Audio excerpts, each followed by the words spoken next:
India का most profitable startup, एक ऐसा स्टार्टअप जिसके ऑफिसेज किसी आईटी हब्स बना होकर के एक गांव के अंदर बसे हुए हैं। ऐसा स्टार्टअप जिसके आधे से ज्यादा एम्प्लॉइज आज भी गांव से आते हैं और एक ऐसा स्टार्टअप जिसके फाउंडर खुद गांव के अंदर सादा सिंपल लाइफ जीना पसंद करते हैं। एक ऐसा स्टार्टअप जो डे 1 से प्रॉफिटेबल है और जहां पर बाकी के स्टार्टअप से इन्वेस्टर्स के पैसे से लोन से अपने प्रॉफिट को बढ़ाने की कोशिश करते हैं और प्रॉफिट की शक्ल नहीं देख पाते। वहीं पर ये स्टार्टअप बिना किसी लोन के, बिना किसी इन्वेस्टर के पैसों से इतना बड़ा बना है। और सबसे जबरदस्त चीज, इस स्टार्टअप ने कभी भी अपनी मार्केटिंग पे ज्यादा ध्यान नहीं दिया है और इस स्टार्टअप का नाम है जोहो कॉर्पोरेशन।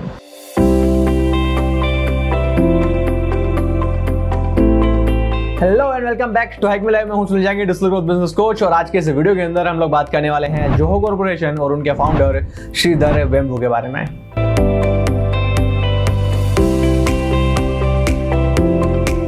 जोहो कॉर्पोरेशन के फाउंडर श्रीधर वेम्बू तमिलनाडु के तंजावुर जिले के एक मिडिल क्लास फैमिली से बिलोंग करते हैं, जहां पर उनकी फैमिली फार्मिंग का काम किया करती थी। और जब थोड़े बड़े होते हैं, अपने गांव की स्कूलिंग पूरी करते हैं, तो इनके पिताजी फैमिली के साथ में लेकर के चेन्नई जाते हैं और जहां पर जाकर के इन्होंने जेईई का एग्जाम क्रैक किया और जेईई के एग्जाम के बाद में इन्होंने आईआईटी मद्रास के अंदर एडमिशन लिया। अब आईआईटी मद्रास के अंदर इन्होंने इलेक्ट्रिकल इंजीनियरिंग का ऑप्शन चूज किया और इलेक्ट्रिकल इंजीनियरिंग के अंदर अपनी पढ़ाई इन्होंने शुरू कर दी। इलेक्ट्रिकल इंजीनियरिंग की फील्ड चूज करने के बाद में उन किताबों को पढ़ करके बोर हो गए और उन किताबों से इनको ज्यादा कुछ इंटरेस्ट नहीं आने लगा। फिर भी इन्होंने अपनी डिग्री पूरी की और डिग्री पूरी करने के बाद में अपने इस इलेक्ट्रिकल इंजीनियरिंग के इस पैशन को आगे बढ़ाने के लिए इन्होंने प्रिंसटन यूनिवर्सिटी के अंदर एडमिशन लिया और वहां से इन्होंने पीएचडी की। बट वहां पर भी किताबों के अंदर की कुछ ज्यादा रुचि नहीं रही और ये अपने आप ही खुद से चीजें सीखने लगे और अलग अलग चीजों को डिस्कवर करने लगे। यानी कि ये पहले से ही बोर्न इंटेलिजेंट पर्सन थे और इन्होंने अपनी पीएचडी कंप्लीट करने के बाद में क्वालकॉम के अंदर एज ए वायरलेस इंजीनियर नौकरी भी की है। टाइम आता है 1996 का और इनके भाई इनको प्रपोज करते हैं कि हम इंडिया में जाकर खुद की कंपनी शुरू करें और इंडिया के अंदर आकर के अपनी कंपनी की शुरुआत करते हैं। बट ये कंपनी अभी भी यूएस बेस्ड होती है और इस कंपनी का नाम होता है एडवेंटनेट। यहाँ पर ये हार्डवेयर से रिलेटेड कुछ अपने प्रोडक्ट्स निकालने की कोशिश करते हैं, बट जब इनकी पूरी सेविंग्स खत्म हो जाती है, इनके पास पैसे नहीं बचते, तो ये सोचते हैं कि यार हार्डवेयर को ना चूज करके हम लोग सॉफ्टवेयर को चूज करते हैं, क्योंकि सॉफ्टवेयर के अंदर इनकी पहले से ही मास्टरी थी और सॉफ्टवेयर के अंदर इनकी एक्सपर्टाइज का आप इस हिसाब से अंदाजा लगा सकते हो कि एक बार इनको जॉब के अंदर अपने किसी प्रोजेक्ट के लिए इनको C++ लैंग्वेज की जरूरत थी और वो लैंग्वेज इनको आती नहीं थी। तो उन्होंने किताबें पढ़ करके उस लैंग्वेज को सीखा और जो भी प्रोग्राम इनको बनाना था उस प्रोग्राम को बनाया और वो प्रोग्राम रन भी किया, अच्छे रिजल्ट्स भी दिए और उसके साथ में ये हार्डवेयर से भी कंपेटेबल था पूरी तरीके से। तो आप इस चीज का पता लगा सकते हो कि सॉफ्टवेयर के अंदर इनकी एक्सपर्टाइज किस लेवल की थी। कंपनी की यहाँ पे शुरुआत हो चुकी थी, सॉफ्टवेयर एज ए प्रोडक्ट ये बना रहे थे और लोगों को दे रहे थे और इनको अपना पहला ब्रेक थ्रू मिलता है जब एक एग्जीबिशन के अंदर अपने सॉफ्टवेयर को लेके जाते हैं और वहां पर जापानीज लोगों को सॉफ्टवेयर बहुत ज्यादा पसंद आ जाते हैं और वहां पर ये सोचते हैं कि जहां पर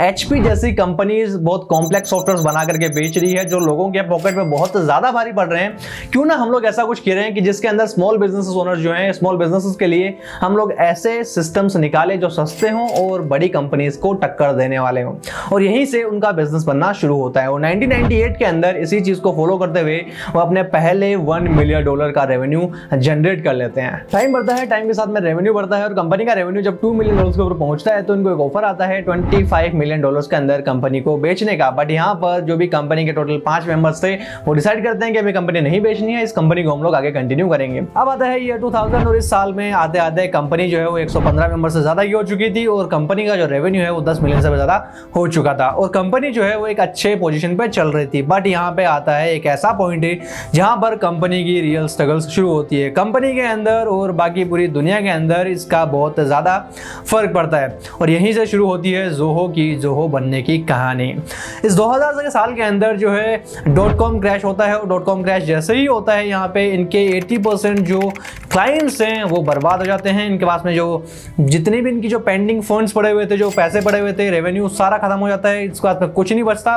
20% इनके पास क्लाइंट बचते हैं और वो भी अब यहाँ पे इनको ऑर्डर्स देने से मना कर देते हैं, क्योंकि इस .com बबल ने यहाँ पर 80% से भी ज्यादा शेयर्स को डाउन कर दिया था बड़ी बड़ी कंपनीज के और यहाँ पे बहुत से ऐसी कंपनीज थी जो कि रातों रात खत्म हो चुकी थी। अब यहाँ पर इस कंपनी के अंदर जो 115 लोगों की टीम है उनको किसी को फायर नहीं किया जाता है और यहाँ पर कंपनी के जो फाउंडर हैं वो सोचते हैं कि हमारे पास में एक बेनिफिट है, और वो बेनिफिट है कि हमने कैश बचा के रखा है। हमारे पास में एटलीस्ट 12 मंथ का कैश अभी बचा हुआ है, तो इस 12 मंथ को हम लोग एज ए R&D ईयर लेते हैं। तो यहाँ पर इस 2000 के साल को इन्होंने थोड़ा काम में लिया और पूरी टीम को इसी काम में लगा दिया कि हमें केवल रिसर्च और डेवलपमेंट पर ध्यान देना है। और इनका पहले एक ERP सॉफ्टवेयर था, इस ERP सॉफ्टवेयर को इन्होंने चेंज किया और चेंज करके इन्होंने एक जो है मैनेज इंजन बना दिया, जिसका रेवेन्यू इनको बहुत ज़्यादा मिला और इस प्रोडक्ट ने रातों रात इनको और ज़्यादा सक्सेस यहाँ पे दिलाई। अब जैसे ही इनका ये प्रोडक्ट जो है वो चलने लगता है, चलने के साथ में ये और इसमें थोड़े चेंजेस करते जाते हैं और इसके बाद में इनका एक फाइनल प्रोडक्ट निकल करके आता है जिसको ये नाम देते हैं ज़ोहो।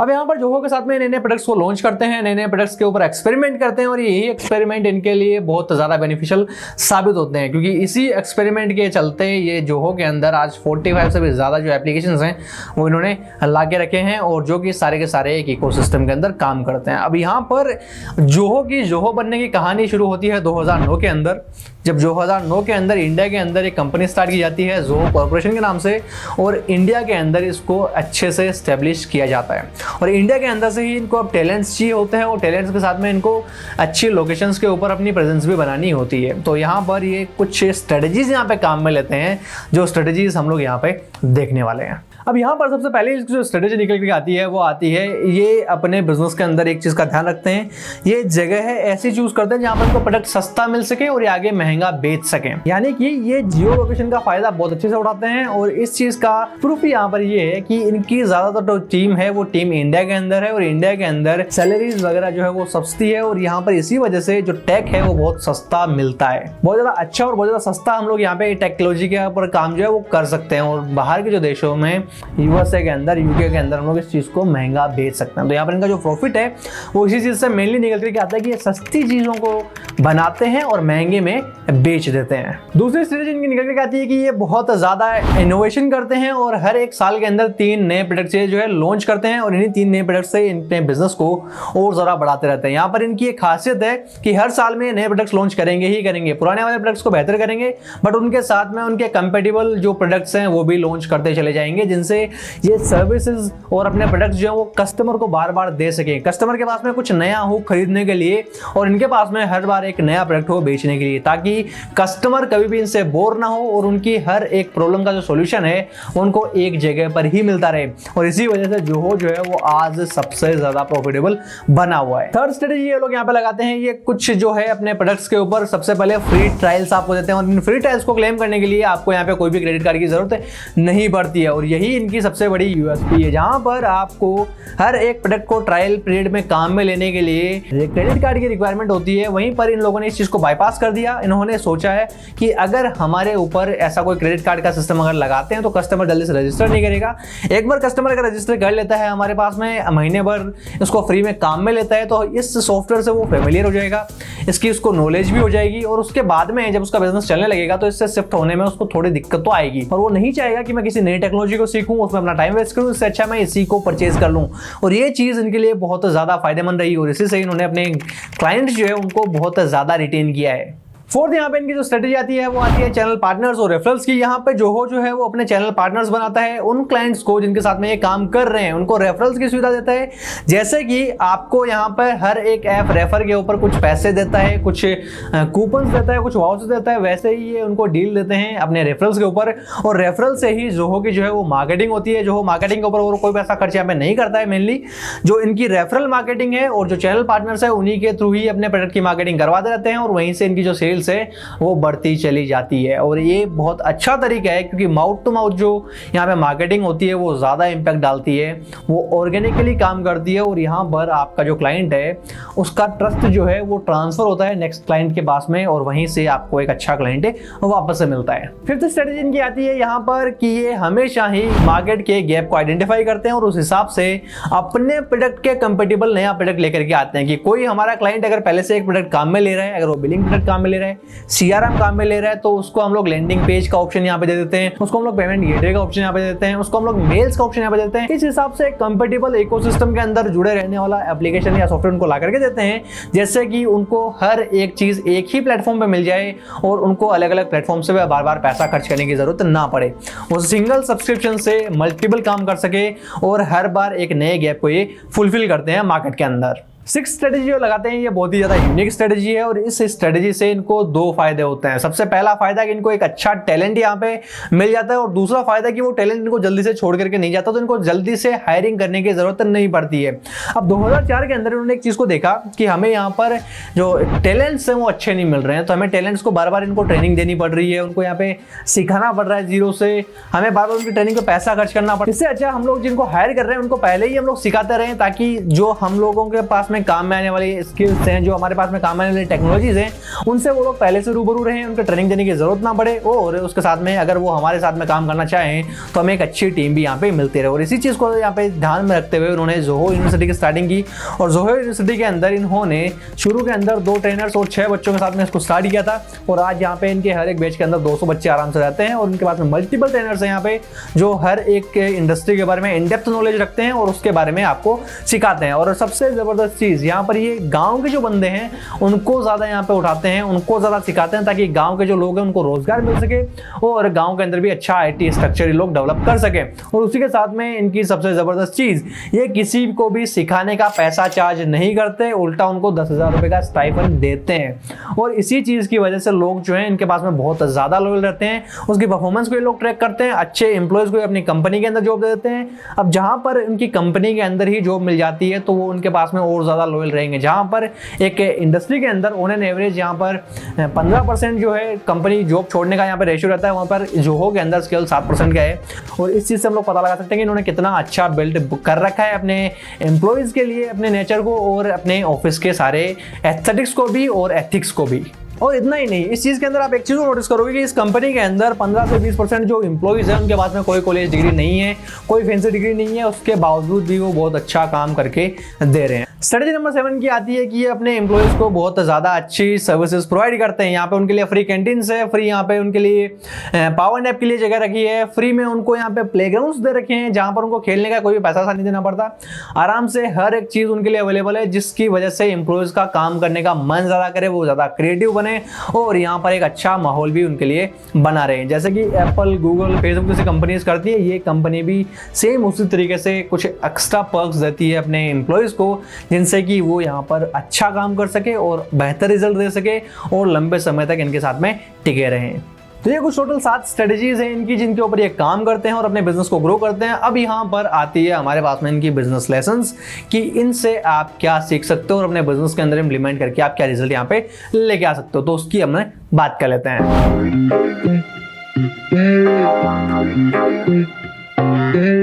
अब यहाँ पर बिजनेस लेसन की अगर बात करें तो सबसे पहला और सबसे इंपॉर्टेंट बिजनेस लेसन आता है हर एक बिजनेसमैन के लिए, हर एक बिजनेस ओनर के लिए, कि उनका लर्निंग यहाँ पे कभी भी खत्म नहीं होना चाहिए। उनको हमेशा कुछ ना कुछ नया सीखते रहना है, उनकी टीम को नया सीखते रहना है, उनके एम्प्लॉयज को यहाँ पे नया सीखते रहना है। लर्निंग कभी भी खत्म नहीं होनी चाहिए। आपको अगर कुछ आता है तो उसको भी अपडेट करते रहिए, अगर आपको कुछ नहीं आता तो सीखने में बिल्कुल भी हेजिटेशन मत रखिए। और इस चीज़ के अंदर आप एक चीज़ नोटिस करोगे कि जितना आपकी लर्निंग बढ़ती जाएगी उतना आपकी जो कैपेबिलिटी है, आपकी जो एक काम करने की जो क्षमता है, आप काम अच्छे से कर पाओगे और रिजल्ट आपको बहुत ज़्यादा बेहतर यहाँ पे मिलने वाले हैं। और सबसे ज़रूरी चीज़, अगर आप अपने एम्प्लॉयज़ के लिए ट्रेनिंग देख रहे हैं तो हाइक मी लाइव आपको एम्प्लॉयज़ के लिए अच्छी ट्रेनिंग प्रोवाइड करता है, इवन बिजनेसमैन के लिए भी अच्छी ट्रेनिंग प्रोवाइड करता है। अगर उसके साथ में भी आपको कंसल्टेशन चाहिए तो उसके लिए भी हम आपको कंसल्टेशन देते हैं बिजनेस के लिए, जैसे कि आपका बिजनेस और ज़्यादा ग्रो यहाँ पे कर सके। लेसन नंबर 2 यहाँ पे आता है कि आपको यहाँ पे क्लासिक जियो आर्बिट्रेज प्ले करना होगा, यानी कि आपको जहाँ से चीज़ें सस्ती मिल सकती है वहाँ से सस्ती उठानी है, बट क्वालिटी वाली होनी चाहिए।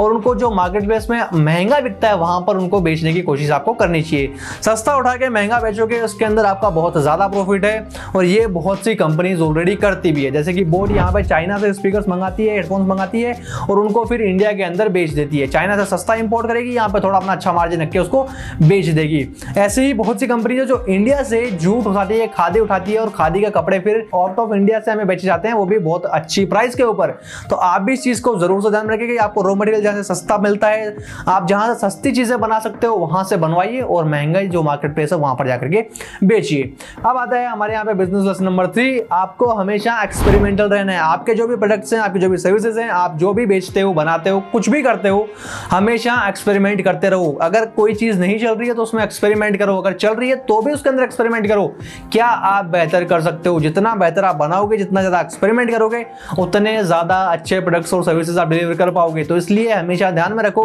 एक्सपेरिमेंट हमेशा करते रहना है, क्योंकि बिना एक्सपेरिमेंट के आपका जो प्रोडक्ट है वो ज़्यादा अच्छा नहीं बनेगा, और अगर प्रोडक्ट ज़्यादा अच्छा नहीं बन रहा है तो एक टाइम के बाद में प्रोडक्ट आपका जो है वैनिश हो जाएगा। इसलिए एक चीज़ को हमेशा ध्यान रखना, जितना हो सके उतना ज़्यादा एक्सपेरिमेंट करना है। और एक्सपेरिमेंट कैसे करोगे ये चीज़ आपको नहीं पता है तो आप हमसे जुड़िए, हम आपको ज़रूर से सिखाएंगे।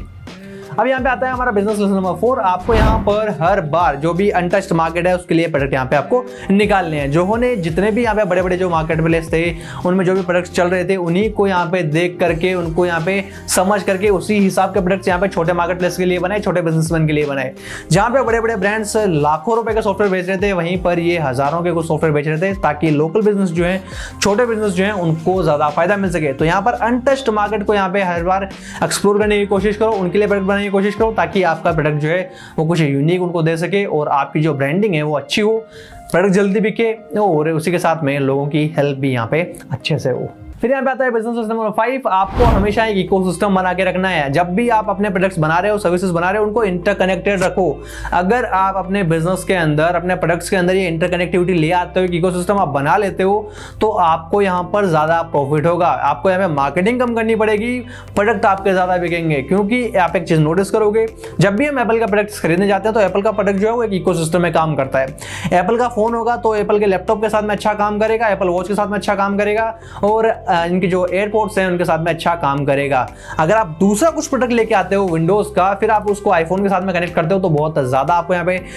टेंशन देने की जरूरत पड़ेगी, बहुत ज्यादा आपको यहाँ पे आपको चीजें एक्सप्लोर करने की जरूरत पड़ेगी, टेक्निकल नॉलेज चाहिए होगा, आपको यहाँ पे अच्छी कनेक्टिविटी नहीं मिलेगी, क्योंकि यहाँ पे इन्होंने एक इकोसिस्टम बना रखा है एप्पल ने। तो इस हिसाब से आप भी एक इकोसिस्टम बनाने की कोशिश करो। जो होने अपने जितने भी सॉफ्टवेयर हैं सबको इंटरकनेक्टेड रखा है, एक इकोसिस्टम बना के रखा है, जिससे कि उनका हर एक प्रोडक्ट जो बिकता रहे। और इकोसिस्टम में अच्छे अच्छे प्रोडक्ट्स ही आपको डालने हैं। अगर आप घटिया प्रोडक्ट्स डालोगे तो इकोसिस्टम में वो चीजें नहीं चलने वाली है। अब आती है हमारे यहाँ पे बिजनेस लेसन नंबर 6, और ये है हमारा फाइनल लेसन। अपने एम्प्लॉयज के लिए हमेशा बेस्ट एनवायरनमेंट तैयार करके रखो। अगर आपके जो एम्प्लॉयज हैं वो टॉक्सिक माहौल में काम कर रहे हैं, आपके एम्प्लॉयज को आप अच्छे पर्क्स नहीं दे रहे हो, उनको अच्छी सुविधा नहीं दे रहे हो, तो आपको यहाँ पर बहुत ज्यादा घटिया क्वालिटी का काम मिलेगा। क्योंकि यहाँ पर आपके जो एम्प्लॉयज जो है वो एम्प्लॉयज यहाँ पे खुश नहीं रहेंगे, वो अच्छा काम नहीं कर पाएंगे, उनको अच्छी चीजें नहीं मिल पा रही। यहाँ पर इस चीज का बार बार उनको रिग्रेट होता रहेगा, और बार बार वो ये सोचेंगे कि दूसरी कंपनी के अंदर मुझे अच्छी चीजें मिल रही है, मैं वहां पे शिफ्ट कर जाऊं। तो आपका यहाँ पे ट्रेनिंग का पैसा बर्बाद हो जाएगा, बार बार हायरिंग का पैसा बर्बाद होगा। इससे अच्छा है कि आप यहाँ पे जितने भी एम्प्लॉयज हैं उनको अच्छी सर्विसेज, आप अपने एम्प्लॉयज को यहाँ पे फ्री फूड दे सकते हो, फ्री उनको जो है अकोमोडेशन दे सकते हो, उनके लिए बैठने के लिए अच्छी डेस्क हो, अच्छे सिस्टम्स उनको दिए जाए काम करने के लिए, उनके ऊपर ज्यादा बर्डन ना बने, आप जो है ज्यादा बोसी बिहेवियर ना करें। अब अगर आपने उनको यहाँ पे कुछ और पर्क्स दे दिए कि उनकी फैमिली के लिए इंश्योरेंस वगैरह दे दिया, आपने फ्री हॉलीडेज दे दिया, फ्री ट्रिप्स दे दिए, तो इन सब चीजों से आपके जो एम्प्लॉयज हैं वो आपके सामने बने रहेंगे, आपके लिए अच्छा काम करेंगे, और उनके मन में आपके लिए बहुत ज्यादा रेस्पेक्ट और ट्रस्ट रहेगा। और जब यहाँ पे आपके एम्प्लॉयज के अंदर आपके लिए रेस्पेक्ट ट्रस्ट बन जाए, तो एक चीज आप नोटिस करोगे, एम्प्लॉयज आपको कभी भी यहाँ पे छोड़ के नहीं जाएगा। और अगर एम्प्लॉयज आपके साथ में लंबे समय से बना हुआ है तो आपके बहुत से पैसे बच जाते हैं, आपको हायरिंग नहीं करनी पड़ती, वैकेंसीज में पैसे नहीं लगाने पड़ते, एचआर का खर्चा आपको बहुत ज्यादा कम आ जाता है, और बाकी अदर जो आप उनको स्टार्टिंग जो आपको ऑनबोर्ड करने के लिए जो भी आपको यहाँ पे खर्चा करना पड़ता है वो भी आपका यहाँ पे बच जाता है। तो इन सब चीजों का आप यहाँ पे जरूर से ध्यान रखें, और ये बिजनेस लर्निंग्स आपको जरूर से हेल्प करेगी आपके बिजनेस को ग्रो कराने में। और एक चीज आपको और ग्रो कराने में हेल्प करेगी, वो है हाइकमिलर डिजिटल एजेंसी। हम आपको हेल्प करते हैं आपकी वेबसाइट्स तैयार करने में, आपके बिजनेस एप्लीकेशंस तैयार करने में, आपके लिए प्रोसेस स्ट्रेटजीज बनाने में, आपके मार्केटिंग को ऑनलाइन ले जाने में, आपके बिजनेस को ऑटोमेशन में ले जाने में, और उसी के साथ में आपके बिजनेस को डिजिटल और ऑनलाइन ग्रो करवाने में। तो अगर आप अपने बिजनेस को ग्रो करना चाहते हो तो हाइकमिलर को जरूर से कॉन्टेक्ट करें, हम आपके बिजनेस को और ज्यादा ग्रो करवाने में आपकी पूरी हेल्प करेंगे। और अगर आपको ये वीडियो पसंद आया तो इस वीडियो को लाइक करें, चैनल को सब्सक्राइब करें, साथ ही साथ बेल आइकन जरूर से दबाएं, वीडियो को शेयर कर दीजिए अपने फ्रेंड्स एंड फैमिली के साथ में, और साथ ही साथ अपने व्यूज जो हैं, अपनी लर्निंग्स जो हैं वो कमेंट बॉक्स में जरूर से लिखें। हम मिलते हैं आपसे एक नई केस स्टडी के अंदर एक नई बिजनेस लर्निंग के साथ में। और उसी के साथ में अगर आप जानना चाहते हो कि पार्ले जी आज भी 5 रुपए का क्यों बिकता है, तो ये रिकमेंडेशन वाली वीडियो जरूर से देखना, आपको समझ में आ जाएगा कि पार्ले जी 5 रुपए में क्यों बिकता है। हम मिलेंगे आपसे एक नई वीडियो के अंदर एक नई केस स्टडी के साथ में, तब तक all the best, keep learning, thank you so much, bye bye.